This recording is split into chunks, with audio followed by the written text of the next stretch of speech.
কিন্তু আল্লাহ পাক রব্বুল আলামিন বলেন, বান্দারে রাত্রি 12টার পর তুমি যদি তাহাজ্জুদের নামাজ আদায় করার জন্য ওঠো, তুমি যদি নামাজ আদায় করো, নফল নামাজ আদায় করে যদি আমার কাছে হাত উত্তোলন করো, বলেন আল্লাহ গো,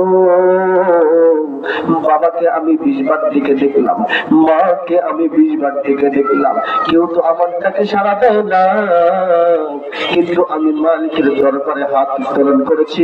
আমার মালিকের দরকার, আমার মালিকের দরবার 24 ঘন্টাই খোলা। জোরে কোন মারহাবা। আপনি রাত্রি 12টার পরের পর, আপনি 12টার পর যদি চেতন পান, আপনি যদি জাগ্রত হন, আল্লাহর কাছে যদি হাত উত্তোলন করে যদি আল্লাহর কাছে ক্ষমা চান, আল্লাহ বলে বান্দারে আমি তোর উপর এত খুশি হই, এত খুশি হই যা বলার মতো নয়। আল্লাহ পাক বান্দার প্রতি অনেক খুশি হয়। জোরে জোরে কোন সুবহানাল্লাহ। আপনারা এই সুযোগ কখনো পাবেন না। আপনি মৃত্যুর আগ পর্যন্ত আপনি আল্লাহর কাছে তওবা করতে হবে। একটি ঘটনা বলবো একটি ঘটনা আপনাদের সামনে বলতে চাই। আল্লাহ পাক তওবা কেমন কবুল করে। ওমর রাদিয়াল্লাহু তাআলা আনহুর নাম শুনছেন আপনারা? ওমর রাদিয়াল্লাহু তাআলা আনহু আমিরুল মুমিনিন। ওমর রাদিয়াল্লাহু তাআলা আনহুর জামানায় একটি যুবক 2টি মদের বোতল নিয়ে রাস্তা দিয়ে যাবার ধরছে। কয়টি মদের বোতল? 2টি মদের বোতল। মুসলমান ভাইরা লক্ষ্য করেন, ওই যুবকটা রাত্রিবেলা 2টি মদের বোতল নিয়ে রাস্তা দিয়ে যাইতে ধরছে। কিন্তু হযরত ওমর রাদিয়াল্লাহু তাআলা আনহু রাত্রিবেলা তখন তার দায়িত্ব ছিল, রাত্রিবেলা তখন মানুষের খোঁজ খবর নিত। সে ছিল আমিরুল মুমিনিন, সে প্রেসিডেন্ট ছিল, সে এমপি মন্ত্রীর চেয়েও বড়টা ছিল। সে সারা রাত মানুষের সুখ দুঃখের খবর নিয়ে বেড়াইতো। আমিরুল মুমিনিন ওই যুবককে ডাক দিয়েছে। তখন আমিরুল মুমিনিন আমলের জামানায় তখন মদ খাওয়া কি ছিল? হারাম ছিল। তখন ওই যুবকটি যখন যেতে ধরছে, ওমর রাদিয়াল্লাহু তাআলা বলল, এই ছেলে দাঁড়িয়ে যাও। ওমর রাদিয়াল্লাহু তাআলা তাকে যখন এই কথা বললেন, যুবকটি দাঁড়িয়ে গেলেন।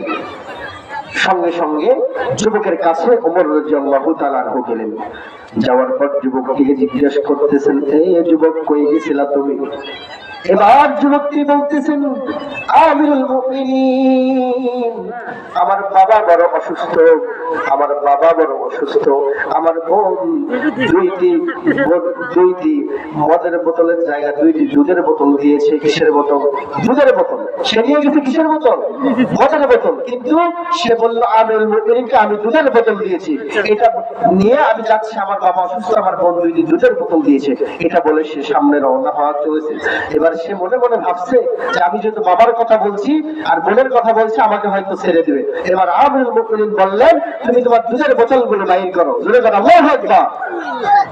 আমিরুল মুমিনিন যখন দুধের বোতল বাইর করতে বললেন, তখন যুবকটি মনে মনে ভাবলেন, আমিরুল মুমিনিন এত ভয়ঙ্কর মানুষ, আমাকে যদি আজকে মদের বোতল হাতে পায়, আমার আজকে শুধু পিস পিস করবো না, টুকরা টুকরা কইরা আমার নদীর ভিতরে ভাসায় দেবো।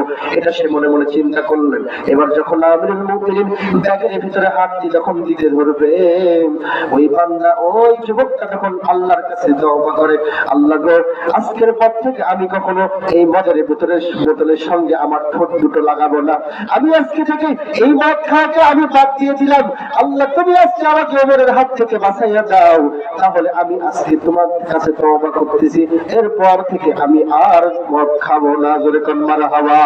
এবার যুবকটি যখন এই আল্লাহর কাছে করলেন, আল্লাহ সঙ্গে সঙ্গে তার তওবাকে কবুল করে নিয়ে এবার ওমর রাদিয়াল্লাহু তাআলা আনহু যখন ব্যাগের ভিতরে যখন হাতটা দিলেন, হাতটা ওঠানোর সঙ্গে সঙ্গেই দেখে মদ দুধে পরিণত হয়ে গিয়েছে। জোরে কোন সুবহানাল্লাহ।